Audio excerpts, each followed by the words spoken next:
ሰላም ጤና ይስጥልን የተወደዳችሁ የመሃል ሚዲያ አድማጭ ተመልካቾቻችን እንደምን ውላችኋል። ዘወትር በዚህ ሰዓት ወደ እናንተ የሚደርሰው ቀን መሃል ዜናችን ተጀምሯል።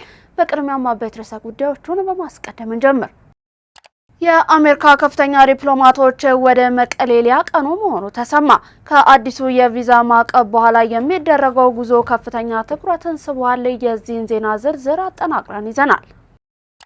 በማዕከላዊ ጎንደር ዞን የሚንቀሳቀሰው የጥፋት ቡድን ተደመሰሰ። ከመከላከያ ሰራዊት የተገኘውን ዝርዝር ዘገባውን ይዘንላችሁ ቀርበናል። አብራችሁን ከቆያችሁ ታደምጡታላችሁ። ከውጭ ፒዮንግያንግ ዓለምን የመቅደም አዲስ ወታደራዊ እቅድን ይፋ አደረገች። ኪም ጆንግ ኡን የኒውክሌር አቅማቸውን ያለማቋረጥ እንዲገነባ አዘዋል። ዝርዝር ጥንቅሩን ከውጭ ይዘናል። ቀደም ብለን ባሻገርናችሁ ለዛሬ ለተማክሰኞ ወደ እናንተ እንዲደርስ ያጠናቀርናቸውን ቀን መሃል ዜናችንን ጀምረናል።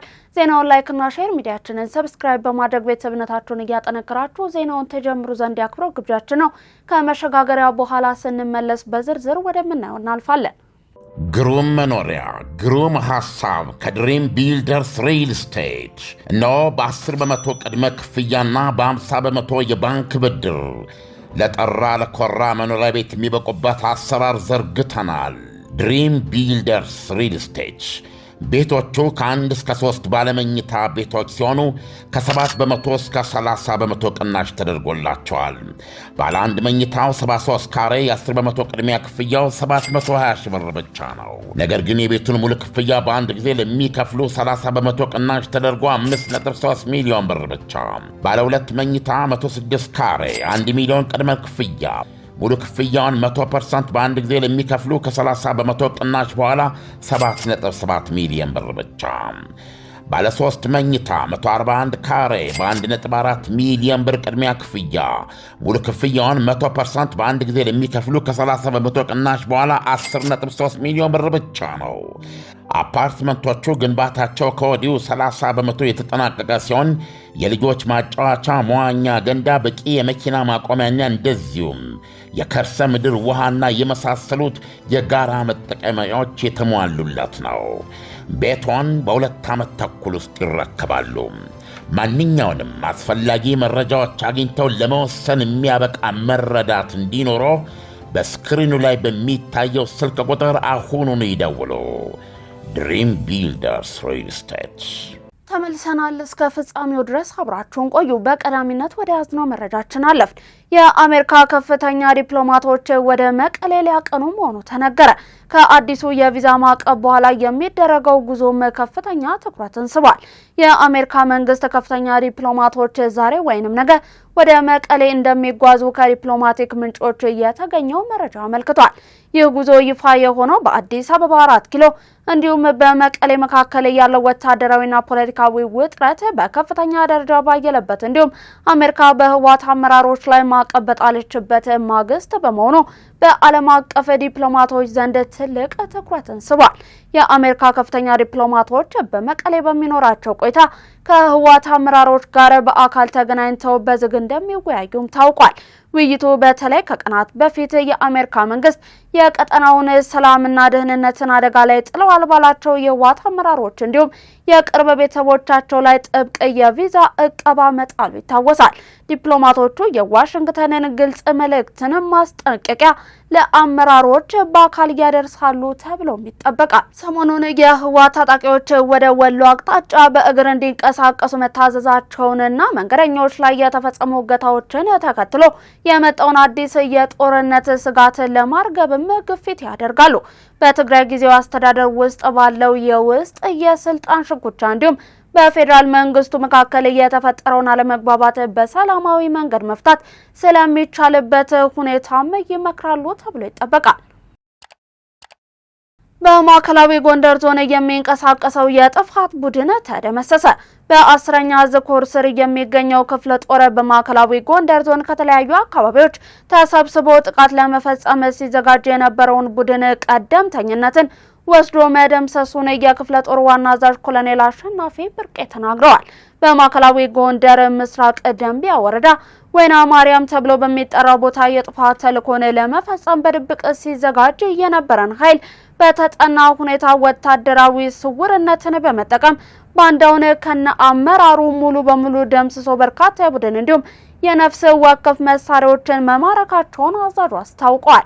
ራሱን የአጼዎቹ ክፍለ ጦር ብሎ በመሰየም የጎንደር ጠቅላይ ግዛት ህዝብ ግንኙነትና ሻለቃ አዛዥ በማለት ስብስብ ስልጣን የሰጡት አማራ አሸናፊን ጨምሮ 9 አመራሮች ላይ እርምጃ መውሰዳቸውንና በርካቶች እጅ መስጠታቸውንም ተናግረዋል።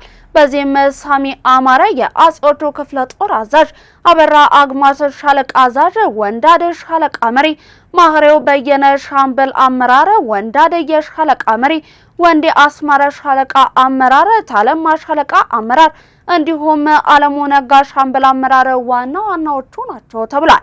እነዚህ ለጊዜው በስም ተለይተው የታወቁ ሲሆንም ቁጥራቸው ከ50 በላይ የሚሆኑት ገና በስም ያልተለዩ መኖራቸውም ነው የተገለጸው።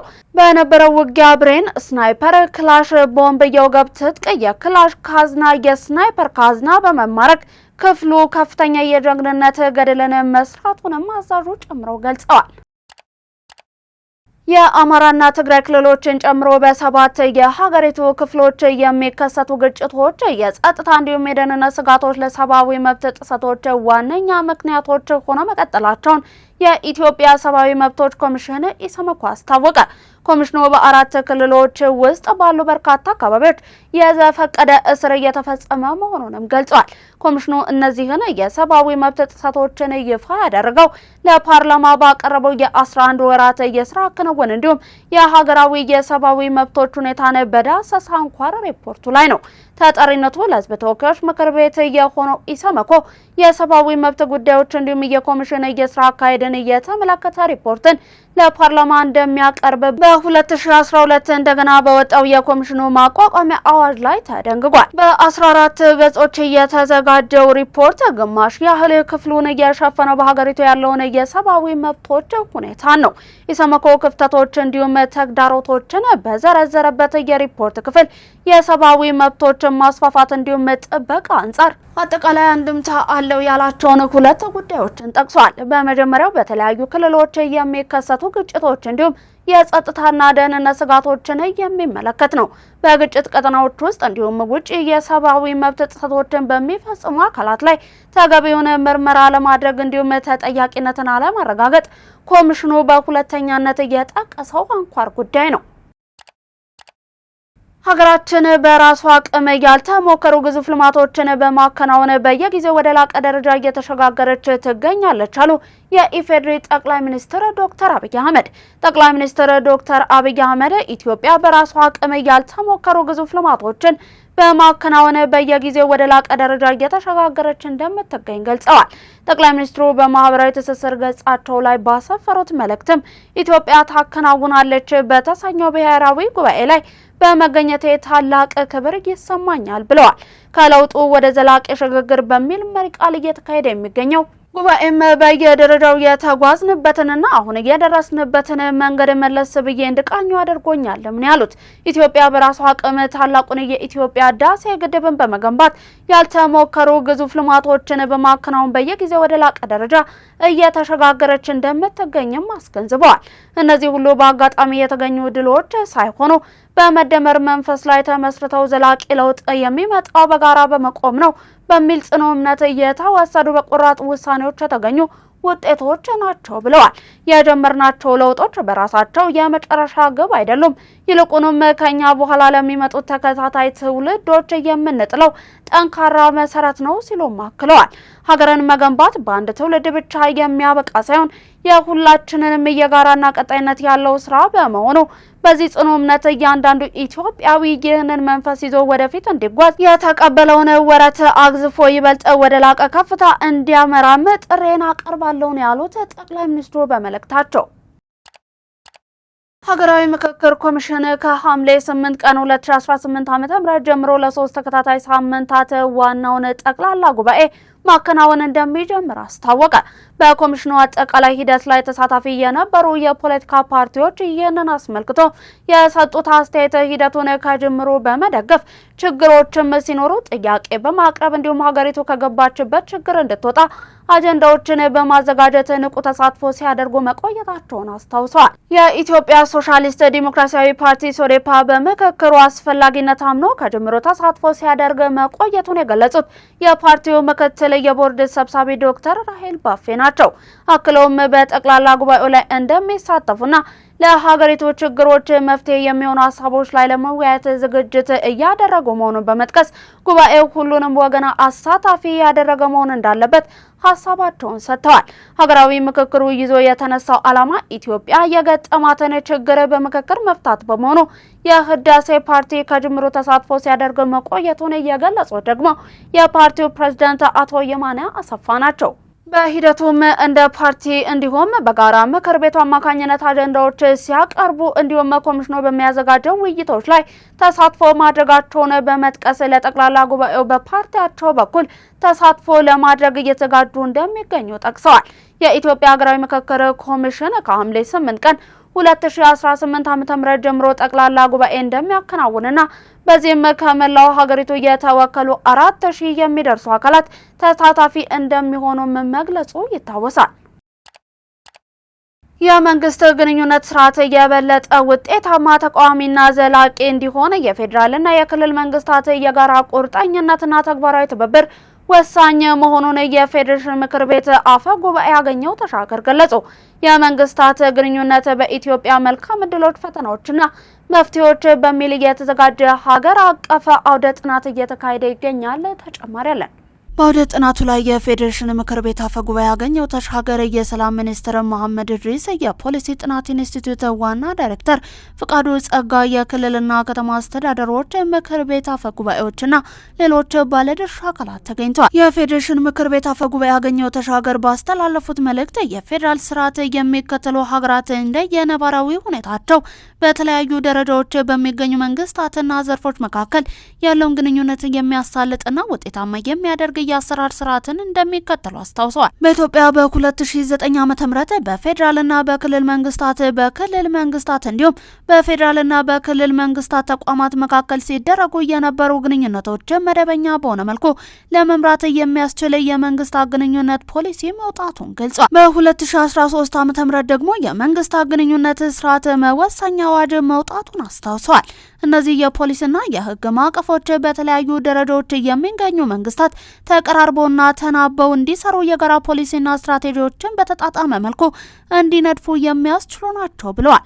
የመንግስታት ግንኙነት ስርዓት የበለጠ ውጤታማ ተቋማዊና ዘላቂ እንዲሆን የፌዴራልና የክልል መንግስታት የጋራ ቁርጠኝነትና ተግባራዊ ትብብር ወሳኝ መሆኑንም ገልጸዋል። የፌዴራልና የክልል ተቋማት በጋራ የሚያጋጥሟቸውን የልማት፣ የጸጥታ፣ የአገልግሎት አሰጣጥና የተፈጥሮ ሀብት አስተዳደር ጉዳዮችን በቅንጅት ለመፍታት የመረጃ ልውጥን ማጠናከር፣ የጋራ እቅድና የክትትል ስርዓቶችን ማሳደግ አለባቸው ብለዋል። የመንግስታት ግንኙነት በህግና ተቋማዊ ስርዓት የሚመራ ማድረግና ማጠናከር የመንግስት ተቋማት ኃላፊነት ብቻ ለመሆኑንም ገልጸዋል። የሰላም ሚኒስትር መሐመድ ኢድሪስ በበኩላቸው ከፌዴሬሽን ምክር ቤት ጋር በመሆን የመንግስታት ግንኙነት ለልማት፣ ማህበራዊ ትስስርና ዘላቂ ሰላምን ለማጽናት አስተዋጽኦ ባለው አግባብ እንዲተገበር እየሰራ እንደሚገኝ ተናግረዋል።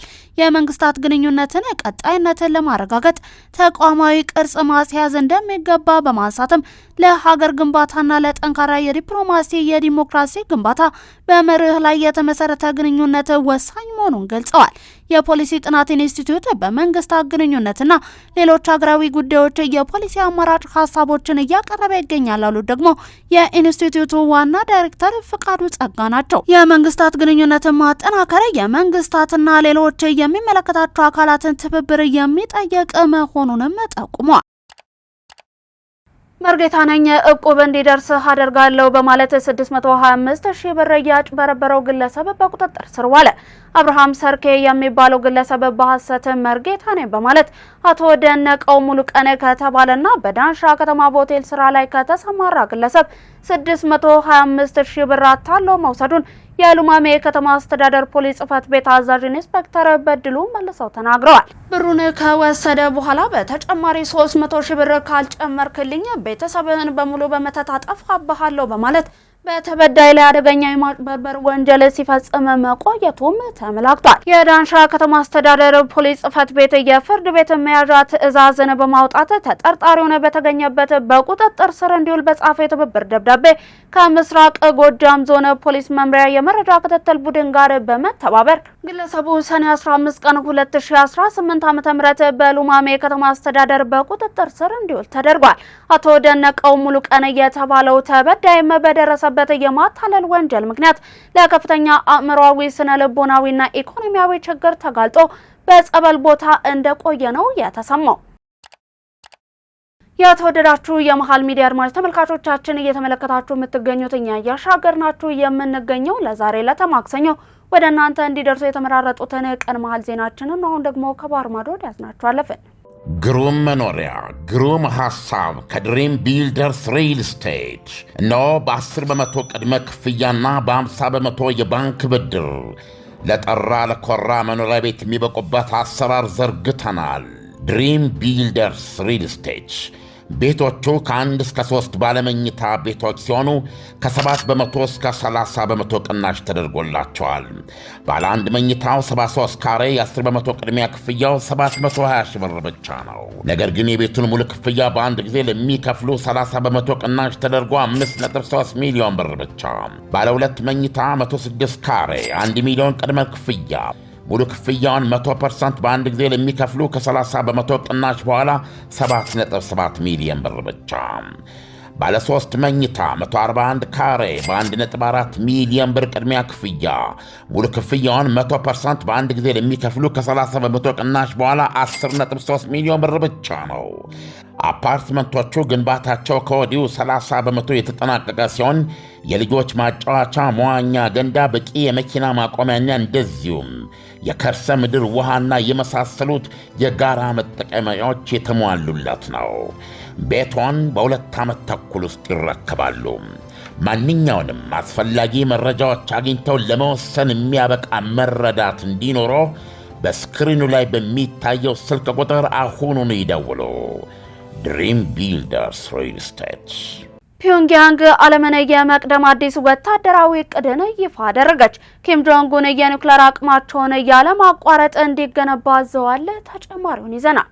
የሰሜን ኮሪያው መሪ ኪም ጆንግ ኡን በሀገራቸው ገዢ ፓርቲ ታላቅ ስብሰባ ላይ ባደረጉት ንግግር የሀገሪቱን የኒውክሌር ጦር መሳሪያ በከፍተኛ ሁኔታ ለማስፋፋትና ለማጠናከር ጥሪን አቅርበዋል። እንደ አውሮፓውያኑ አቆጣጠር ከጁን 20 እስከ 22 ቀን 2026 ለ3 ተከታታይ ቀናት በተካሄደው የሰሜን ኮሪያ የሰራተኞች ፓርላማ ማዕከላዊ ኮሚቴ 9ኛው ምልዓተ ጉባኤ ላይ መሪው ኪም ጆንግ ኡን እንደገለጹት የሀገሪቱ የኒውክሌር ኃይል ለሰሜን ኮሪያ ወታደራዊ ሉዓላዊነትና ጠላትን የመከላከል ስትራቴጂ ዋነኛው ምሰሶ ነው። በመሆኑም ፒዮንግያንግ ዓለምን የመቅደም ግብ ሰንቃ ጠንካራ የመከላከያ አቅሟን ያለምንም ማቋረጥ መገንባት እንዳለበት መሪው በጥብቅ አሳስበዋል። ኪም ጆንግ ኡን በዓለም ዙሪያ ለሚታዩት ግጭቶች አሜሪካንና አጋሮቿን ተጠያቂ ያደረጉ ሲሆን በተለይም አሜሪካና ደቡብ ኮሪያ በጋራ የሚያደርጉት የኒውክሌር ስምምነትና ወታደራዊ ዝግጁነት በኮሪያ ልሳነ ምድር ላይ ያለውን የጸጥታ ሁኔታ እጅግ አደገኛ እያደረገው ነው ብለዋል። የሀገሪቱን የኒውክሌር ኃይል ያለማቋረጥ ማሳደግና እንደ ኒውክሌር ታጣቂ ሀገርነት ያለውን አቋም በተግባር ማሳየት አሁን ያለውን የማይገመትና ውስብስብ ዓለም አቀፋዊ ወታደራዊ ሁኔታ ለመቋቋም ብቸኛውና ትክክለኛው መንገድ መሆኑን በስብሰባው ላይ ተገልጿል። ይህ የፒዮንግያንግ አቋም ሰሜን ኮሪያ የኒውክሌር ጦር መሳሪያዋን እንድትተው የሚቀርቡ ማንኛቸውንም ድርድሮች ሙሉ በሙሉ ውድቅ ማድረጓን በድጋሚ ያረጋገጠ ክስተትም ሆኗል። ሮይተርስ የሰሜን ኮሪያውን ይፋዊ የዜና ወኪል KCNN ዋቢ በማድረግ እንደዘገበው ምንም እንኳን መንግስት ቀጣይ ስለሚወስዱት የኒውክሌር እርምጃዎች ግልጽ ዝርዝር መረጃዎችን፣ አዳዲስ ቁጥሮችን ይፋ ባያደርግም በስብሰባው ላይ ግን እጅግ ከፍተኛ ትኩረት የሳቡ እንዲገቡ አዳዲስ ወታደራዊ ውሳኔዎች ተላልፈዋል። ሀገሪቱ የተለመዱ ባህላዊ የጦር መሳሪያዎችን ክምችትን ከማሳደግ ባለፈ የደቡብ ኮሪያን ዘመናዊ የጦር መርከቦችን አቅም የሚበልጥ 10,000 ቶን የሚመዝን እጅግ ግዙፍና ስትራቴጂካዊ የሚሳኤል ተኳሽ የጦር መርከብ ግንባታን በፍጥነት እንድታጠናቅቅ ትዕዛዝ ተላልፏል። ይህ የባህር ኃይል መስፋፋት ሰሜን ኮሪያ በባህር ላይ የኒውክሌር ሚሳይል መተኮሻ መድረኮቿን ለማጠናከር የምታደርገው ጥረት አካል ተደርጎ የተወሰደ ሲሆንም በኮሪያ ልሳነ ምድር ያለውን ወታደራዊ ውጥረት ይበልጥ ያባብሰዋል ተብሎ በከፍተኛ ሁኔታ ተሰግቷል። ቴህራን የኒውክሌር መርሃ ግብሯን በብዥታ ማቆየት እንደ ስትራቴጂካዊ ብልጫ እየተጠቀመችበት ነው ሲል የታስኒም ዜና ወኪል ገለጸ። ከእስላማዊ አብዮታዊ ዘብ ጋር የቅርብ ግንኙነት ያለው የታስኒም የዜና ወኪል የዓለም አቀፉ የአቶሚክ ኢነርጂ ኤጀንሲ ተቆጣጣሪ ወደ ኢራን እንዳይመለሱ ቴህራን ጠንካራ ተቃውሞ እያሳየች መሆኑን የሚጠቁምን ዘገባን ይፋ አድርጓል። እንደ የዜና ወኪሉ ዘገባ ከሆነ በአሁኑ ወቅት ከቴህራን እጅግ ውድ ስትራቴጂካዊ ሀብቶች አንዱ የኒውክሌር ብዥታ ነው ሲል ገልጿል። ይህም ማለት የኢራን ባላንጣዎች ሀገሪቱ ስላላት የበለጸገ ዩራኒየም ክምችት መጠን ሁኔታ እንዲሁም መገኛ ቦታ ላይ ግልጽ መረጃ እንዳይኖራቸው እንዲሁም ዘወትር በጥርጣሬ ውስጥ እንዲቆዩ ማድረግም ነው። የታስኒም መከራከሪያ እንደሚያሳየው የዓለም አቀፍ ተቆጣጣሪዎች ወደ ሀገሪቱ ተመልሰው የኒውክሌር ክምችቱን በይፋ ካረጋገጡ ዩናይትድ ስቴትስና ምዕራባውያን አጋሮቿ የላቀ ግልጽ የሆነ የስለላ መረጃ እንዲያገኙ በር ይከፍታል። ይህንም ኢራን በምዕራባውያን ላይ ያላትን ስትራቴጂካዊ ተጽዕኖና የማስፈራራት አቅምን በእጅጉ ይቀንሰዋል። ይህ በእንዲህ እንዳለ በቴህራን የፖለቲካ መዋቅር ውስጥ ያሉ ተጽዕኖ ፈጣሪ ድምጾች ይህንን የኒውክሌር መርሃ ግብር ይፋ አለማድረግ ወይንም በብዥታ ውስጥ ማቆየትን ራሱን እንደ አንድ ዋነኛ የሉዓላዊነት መከላከያ አድርገው እንደሚመለከቱት ተነግሯል። ሙሉ ቁጥጥሩን ወደ ነበረበት መመለስ ግን በማንኛውም የወደፊት ዲፕሎማሲያዊ ድርድርም ሆነ ሊፈጠር በሚችል ግጭት ላይ የኢራን የመደራደሪያ አቅምን ያዳክማል የሚል ስጋት አላቸው። ባጭሩ የኢራን ቁልፍ ውሳኔ ሰጪ አክራሪ ወገኖች ስለ ሀገሪቱ የኒውክሌር አቅም ያለውን ዓለም አቀፋዊ እርግጠኛ ለመሆን መፍትሄ ሊፈለግለት እንደሚገባ ችግር ሳይሆን ሊጠበቅና ሊቀጥል የሚገባው ስትራቴጂካዊ ብልጫ አድርገው እየተመለከቱት መሆኑን የዜና ወኪሉ ዘገባ ያመለክታል። ለዛሬ ለተማክሰኞ ከመሃል ሚዲያ ወደ እናንተ ስናሻግራቸው የነበሩት የቀን መረጃዎቻችን እነዚህን ይመስሉ ነበር። እስከ ፍጻሜ አብራችሁን ስለነበራችሁ እጅግ እናመሰግናለን። ዜናውን ላይክና ሼር፣ ሚዲያችንን ሰብስክራይብ በማድረግ ቤተሰብነታችሁን አጋርነታችሁን ታጠነክሩ ዘንድ የአክብሮት ግብዣችን ነው። ከዩቲዩብ ባለፈ በቲክቶክ፣ በፌስቡክ እንዲሁም ቴሌግራም ገጾቻችን ተጨማሪ የመሃል ሚዲያ ይዘቶችን መመልከት ትችላላችሁ። በእኔ ቦታ በቃው። ሰናይ ቀን ተመኘን።